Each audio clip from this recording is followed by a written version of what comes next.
Salam, mən hələ də sağam. Serialımızın bu bölümü Alyona hekayəsinin ən dəhşətli hissəsidir.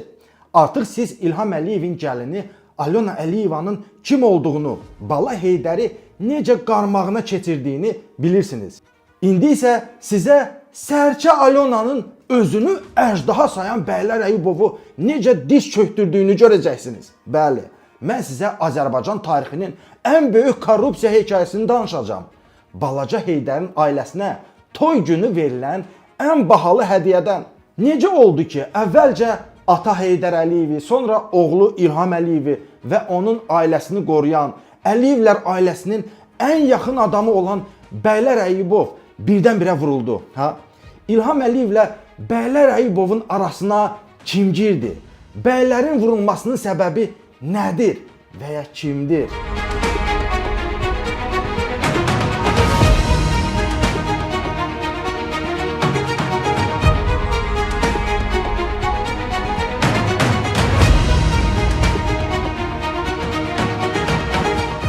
İlham Əliyevin gəlini Alyona Qonçar Əliyeva haqqında bizdə bütün informasiyalar var. Alyonanın pasportu, Alyonanın qeydiyyat ünvanı, Alyonanın atası və anası haqqında məlumatlar. Bu yaxınlarda mənim qardaşım Emin Hüseynov mənə zəng edib ki, bilirsən ana mehman mən nəyi tapmışam. Son bir il ərzində Alyonanın atası Aleksandr həftənin hansı günlərində Bakıya uçub. Alyonanın dədəsi Bakıya hansı təyyarə ilə gəlir? Alyonanın atası və anasının adına keçirilən otellər, mülklər, bizneslər, fermalar, hər şeyi araşdırmışam, tapmışam. Təsəvvür edirsiniz? Və ən dəhşətlisi odur ki, igidlərimizin azad etdiyi Qarabağ zonasında olan bəzi otelləri və əkin-biçin sahələrini Alyonanın atasına veriblər. Ordumuzun əskərləri ona görəmi öz canlarını, sağlamlıqlarını ortaya qoyublar ki, sonradan özləri və ailələri daxmada yaşayanda onların vuruşduğu torpaqlarda harınlanmış Ukrayna vətəndaşları keyf eləsin. Torpaq uğrunda döyüşən qazilərə İlham Əliyev 80 manat verir. Müharibədən sonra qazilərimiz ehtiyacı olan dövlət dəstəyini görmədiyi üçün özlərini yandırıb intihar edir. Kasıbların balaları müharibədə şəhid olur, amma onları ölümə göndərən, sonra isə arxalarında durmayan İlham Əliyev öz Ukraynalı qudasına milyonlar verir. Buna bax, məmurları balalar dollar gəzdirəndə cibində paçka ilə. Mənim ancaq paçka ilə dərman gəzdirər. Mənim nə yaşım var? Biz bunların güdazı qurbanı olmuşuz. Bunlar bizim qan oturur. Deyir getmişsiniz Qarabağa, gəlin oturun ben burada. Biz nə qaraq? Biz dərdimizi kimə deyək? Xarş eləyək sizə. Mən yetim nağarım. Yoxdur, dolana bilmirəm. Evimdə ağacı olanım var.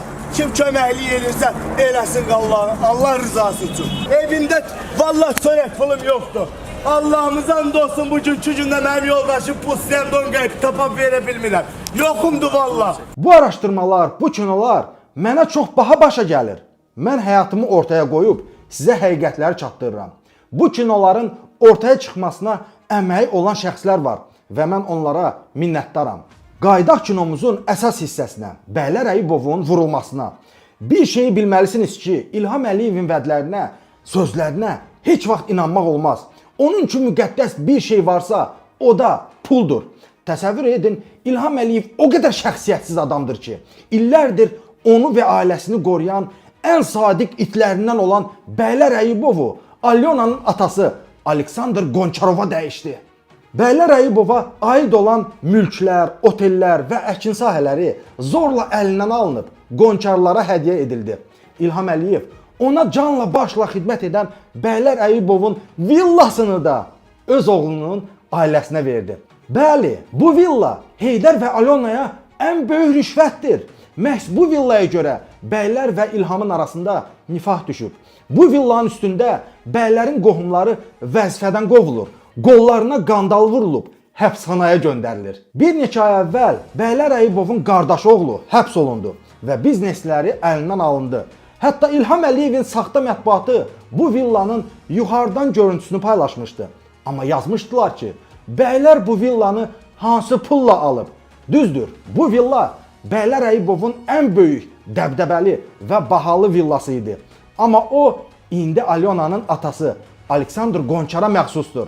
Daha dəqiq desək, villa artıq Bala Heydər və Alyonanın evidir. O villanı mən çəkmişəm və sizinlə birlikdə təzə cütlüyümüzün evinə qonaq gedəcəyik. Görün ki, Uğraş Əliyevlər ailəsi bu milləti necə dolayır, necə talayır, özləri isə kef çəkirlər.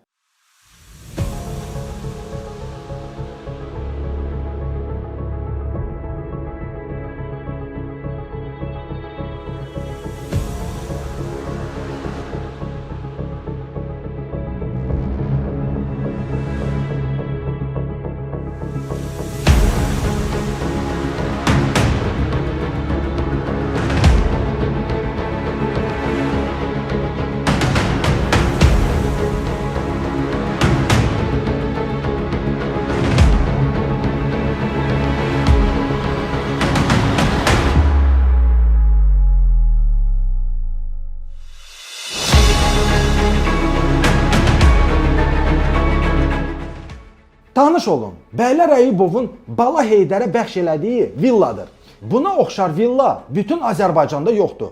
Villanın içində məscid var, qulluqçular üçün ayrıca ev var.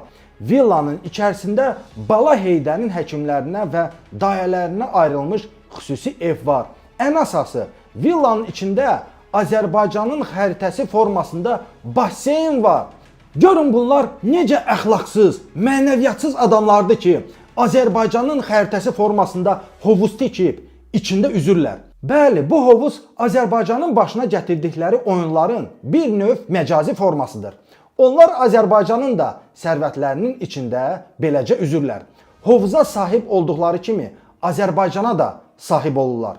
Əliyevlər və Ukraynalı təzə qohumları Azərbaycanın içinə elədikləri kimi hovuzun da içinə edəcəklər. Özdə fikir verin, Naxçıvan hissəsinin suyu dəyişməyib. Bu da bəylərə verilən bir cavabdır. Alyona Əliyevanın ən nifrət etdiyi şəxs Bəylər Əyyubovdur. Bəylərin isə ən çox nifrət etdiyi şəxs Alyonadır. Çünki Alyona Əliyeva gəlin gəldiyi gün Bəylər Əyyubovu tumançaq qoydu. Ona məxsus mülkləri bircə əlindən aldı. Bu villanın dənizə birbaşa çıxışı var və artıq orada Bala Heydərin yaxtası üçün port hazırlanır. Villanın içində yeraltı keçid də var. O yol hara aparır, onu tapmamışam. Amma yerin altını hələlik bilməsəm də, yerin üstündə Bəylər Əyyubovla Əliyevlər arasında gedən didişməni bilirəm. İndi sual verə bilərsiniz ki, Mehman, bu villanı necə çəkibsən? Axı ailəyə məxsus mülkləri çəkmək mümkünsüzdür. Bunu necə bacardın? Bəli, mümkünsüzdür. Çünki onları mühafizə edən qurum DTX-dır. O villaların ərazisi qırmızı zona sayılır.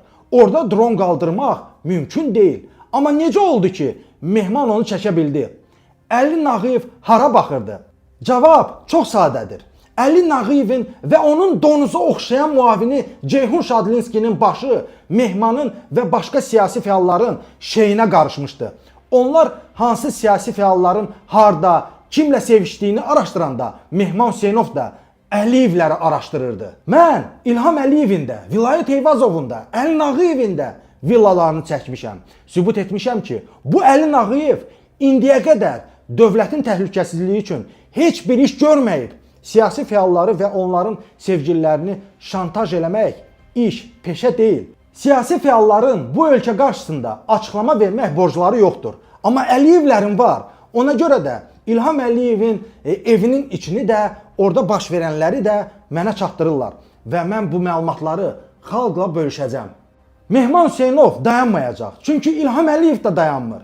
Hər gün günahsız insanları həbs eləsə də, gözü doymayan, dincəlməyən Əliyev varsa, dayanmaq, dincəlmək olmaz. Baxın, dünənki quş Alyona hələ 2-3 ilin gəlinidir. Amma nələr etməyə başlayıb? Bizə məxsus sərvətləri necə əlimizdən alıb, atasının adına keçirib. Görün, o vəzifəyə gəlsə, bu ölkəni nələr gözləyir. Bugün Azərbaycan xalqı adicə yağ, un, qənd almaq üçün ərzaq dükanlarında endirim gününü gözləyir. Alyona vəzifəyə gələndə isə bu xalq çörək üstündə davaya çıxacaq. Bunu sizə Mehman Hüseynov deyir. Çünki bu ailədə yeyib doymaq anlayışı yoxdur. Bu da məşhur mifdir. Bu ailəyə pul həmişə azlıq edir. Mehman, İlham Əliyev çox maraqlı adamdır. Pul onun üçün hər şey deməkdir. Pula görə bu adam ən yaxın dostunu da satar. Ən yaxın onun arxasında duran bəyləri də satar. Yəni onun üçün ən müqəddəs həyatda puldur. O adam üçün başqa bir şey o tanımır. Mən başa düşmək istəyirəm ki, bax sənin şirkətlərin var idi. Sənin şirkətlərini səndən alıb necə Heydər Əliyevə, balaca Heydər Əliyevə ötürüblər? Yəni o proseduru qısa, konkret danışa bilərsənmi? 2 dəfə yaşamışam mən belə bir prosedur. 2010-cu ildə bir quldur dəstə İlham Əliyevin adından gəldilər. Söylədilər ki, şirkətin 51%-ni verməlisən İlham Əliyevin ailəsinə, balaca Heydərə. İkinci dəfə də 2018-19 Rusiyada eyni bir şey yaşamışam. Eyni İlham Əliyevin başqa quldur dəstəsi eyni formatda yaxınlaşıblar, deyiblər ki, balaca Heydərə sən bütün bu malları, mülkləri verməsən, sənin başına oyun açacaq, ya öldürəcəyik, ya tutacaq, ya da ən yaxşısı tutacaq səni. Ən pisi odur ki, buradan elə padvaldan çölə çıxmayasan, burada öləsən. Elə vaxtı ilə düz deyiblər ki, İlham Əliyev qumarbazlıq edəndə həyat yoldaşı Mehriban Əliyevanı da qumara qoyub. Onun bu qədər şeydən sonra çıxıb cəmaata milli mənəvi dəyərlərdən, namus, qeyrətdən danışmağa haqqı yoxdur. İlham Əliyev torpaqlarımızı işğaldan azad edən Müzəffər deyil, o özü də bir işğalçıdır. O, ermənilərin Qarabağı talan etməyindən danışır, amma özü nəinki Qarabağı, bütün ölkəni talan edib. İndi də uğurladıqlarının bir hissəsini Ukraynalı qudasına verib. Bəylər Əyubova isə bir tərəfdən yazığım gəlir. Kimin əvvəli, kimin axırı bilmək olmur. Xalqdan qopardıqlarını indi qapazlaya-qapazlaya öz əlindən alırlar. Brutus Sezarı kürəyindən bıçaqladığı kimi Əliyev də bəyləri kürəyindən bıçaqlayıb. Amma bəylər Əyubov başına gələnlərə hətta daha betərlərinə layiqdir. Ən azı bilirsiniz niyə? Çünki bəylər Əyubov vəzifədə olanda bizim dostumuz Turan Sadıqlının əmisini də şərləyərək həbs etmişdi. Və indi öz başına bu gəlib. Alyona Əliyeva artıq bəylər Əyubovun qohumlarını həbsə göndərir. Haqqımı istəyirəm. Müsəlman ölkəsində Hacı Elmi əlimdən alır. Daxili İşlər Naziri susur, Baş Prokuror susur, korrupsiyanın generalı susur, məhkəmələr də sifariş yerinə gelir. Daha bir misal çəkim. Baxın, bu mənim dostum Elşad Məmmədovdur. O, balaları ilə birlikdə öz evindən, öz ölkəsindən didərgin düşüb. Bəylər Əyubov onun evini zorla əlindən alıb, özünü isə ailəsi ilə birlikdə çölə atıb. Elşadın səsini o vaxt heç kim eşitməyib. İndi də bəylərin özünü evindən çölə atıblar. Kimləri dişindən, caynağından keçirən bəylər Əyubovu Odessa klublarının ulduzu yerə çöktürdü. Burada deyirləri, həyat bumerangdır.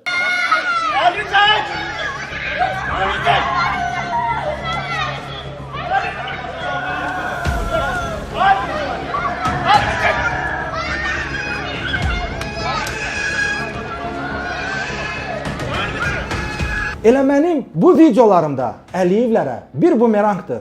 İllərdir öz rəqiblərinə elətdiklərini indi özləri də yaşayırlar.